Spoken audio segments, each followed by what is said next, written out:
Kung lahat, salubungin po natin ang masigabong palakpakan, Daddy Frankie. Ako na agad? Teka lang po. Yan pa yung bata, kanina pa yun.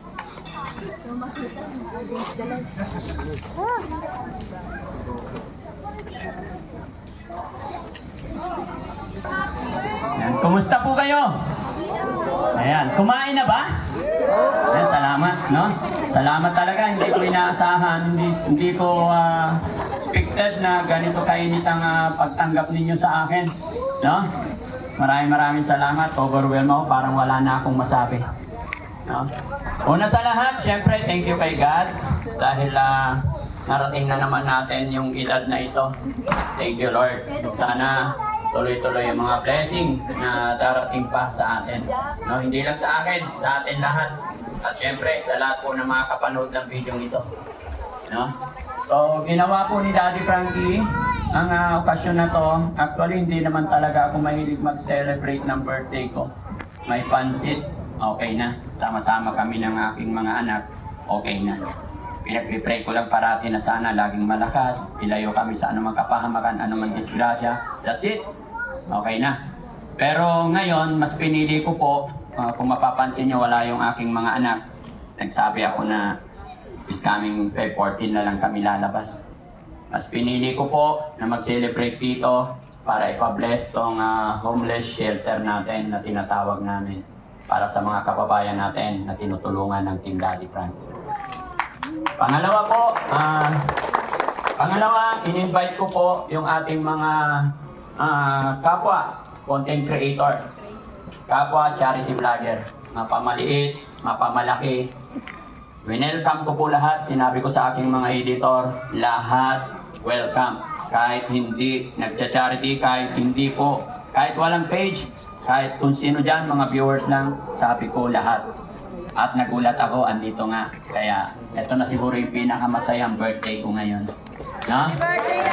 Happy birthday, Daddy Frankie! Reason why mga kababayan kung bakit ako nag-invite ng mga charity vlogger mapamaliit o malaki gaya ng aking sinabi, dahil gusto ko pong ipakita sa taong bayan na kahit na maliit ka pa, kahit na wala kang pera, pwede tayong magsama-sama, magtulong-tulong para makatulong sa ating mga kababayan na higit na nangangailangan. Ayan. Especially dito sa Pangasinan. Kaya lahat ng mga Pangasinan vlogger, mabuhay po tayong lahat.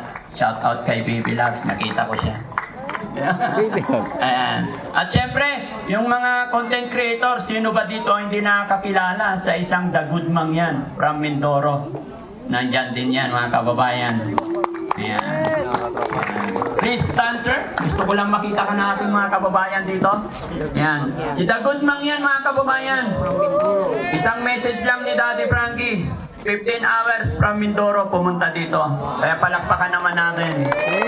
Good man, good Isang man. charity vlogger yan. Visit nyo rin yung kanyang channel, no?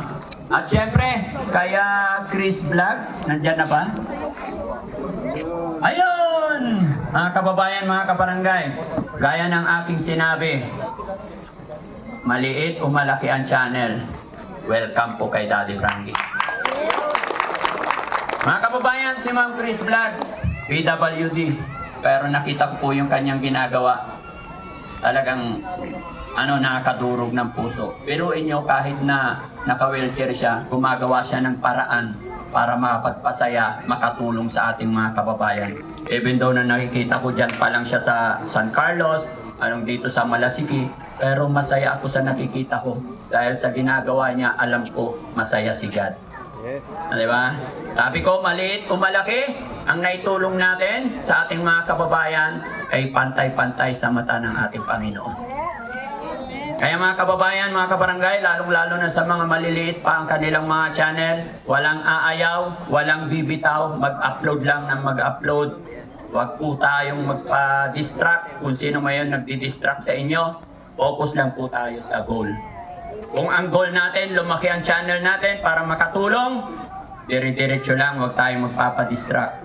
Sa paglalakbay natin sa ating paglalakad, hindi po may iwasan, may lubak. iwasan na lang yung lubak.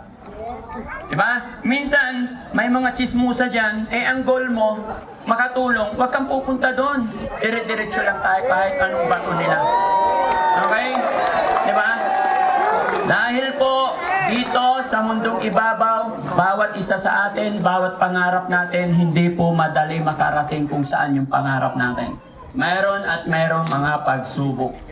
Pero mas napakasarap ng pakiramdam, mga kababayan.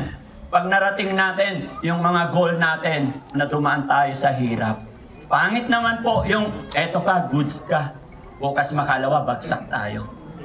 Kaya nga po tayo binibigyan ni God ng mga pagsubok, mga trial sa buhay natin dahil inire-ready niya tayo sa mga bagay-bagay pag nandoon na tayo sa isang lugar. Dahil pag tayo nagkaroon, pag tayo sumikat, marami pa rin tayong pagdadaanan ng mga pagsubok.